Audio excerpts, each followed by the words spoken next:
নমস্কাৰ জয়শ্ৰী ব্লগলৈ সকলোকে স্বাগতম জনাইছোঁ। আজি আকৌ নতুন ব্লগ এটা লৈ আহিছোঁ আপোনালোকৰ মাজলৈ। আজি ব্লগটোত মই আপোনালোকক তিয়ঁহ আৰু বিলাহী ফেচ পেক দেখাম। মই ঘৰতে ব্যৱহাৰ কৰি ভাল ফল পাইছোঁ, ভাবিলোঁ আপোনালোকৰ আগতো শ্বেয়াৰ কৰোঁ। গতিকে ফেচ পেকটো মই কেনেকৈ বনাওঁ আপোনালোকৰ আগতো দেখাওঁ।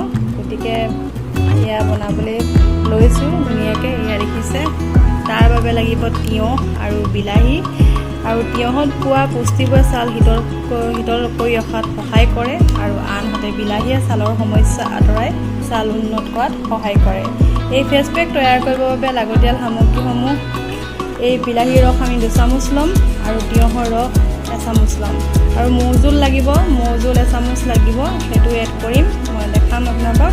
আৰু এইটো প্ৰথমতে এটা পাত্ৰত, এই পাত্ৰটোতে এতিয়া কি কৰিম, আমি ধুনীয়াকৈ বিলাহীৰ ৰসখিনি ল'ম, তাৰপিছত তিয়ঁহৰ ৰসখিনি ল'ম, তাৰপিছত দুইটা বস্তু ভালদৰে ইয়াতে মিক্স কৰিম।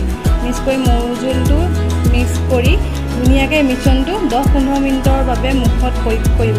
আৰু এই প্ৰয়োগ কৰাৰ পিছত আপোনালোকে তাৰ ৰিজাল্টটো ধুনীয়াকৈ পাব। আৰু কেনেকুৱা পালে মোক জনাবলৈ নাপাহৰিব। এয়া মৌজোল 1 চামুচ এড কৰিম এতিয়া মই ধুনীয়াকৈ।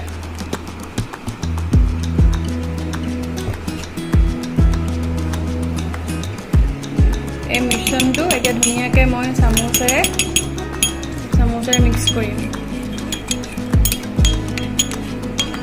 আৰু মই ক'লোৱে এই মিশ্ৰণটো এতিয়া মিক্স কৰি ধুনীয়াকৈ 10-15 মিনিটৰ বাবে মুখত লগাম। আৰু আপোনালোকে কেনেকুৱা পালে ক'ব।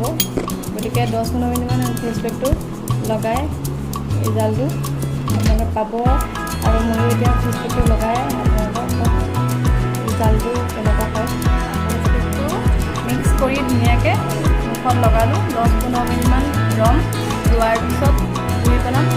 আৰু আপোনালোকেও এনেকৈ কৰি চাব আৰু কেনেকুৱা পালে জনাবলৈ নাপাহৰিব। আৰু আজি ভিডিঅ'টো ব্লগটো ইমানতে সামৰিছোঁ। আপোনালোকেও সকলোৱে ভাল পাব। আৰু নেক্সট ব্লগত লগ পোৱাৰ আশাৰে আজিলৈ ধন্যবাদ।